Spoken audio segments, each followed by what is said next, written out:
How's it going, everyone? In today's video, I'll show you on how you can fix or correct FiveM x64 audio file error. Now, it's going to be extremely simple fixing this. Simply, first things first, you want to search for FiveM on your device, and then you want to click on the open file location. From here, you could just do the same thing, which is to right click on it, and then basically click on the open file location once more. Navigate through the FiveM application data, click on data itself, and then basically there is going to be a cache on this folder. So you could just go ahead and navigate through the cache folder. It will simply look something like this. So you just want to head over inside and delete everything on the cache folder. Now there's going to be an additional folder called the server cache.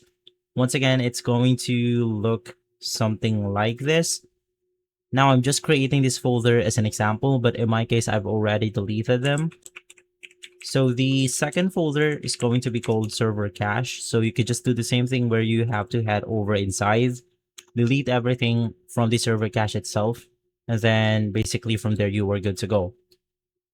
Head over to the main files once more, and then there's going to be this crashes folder. Delete everything inside this folder.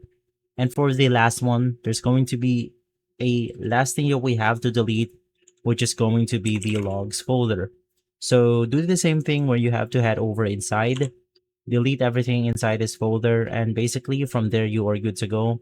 After opening up FiveM, it will just replace that files with the new updated ones or the correct ones simply right after opening up FiveM again.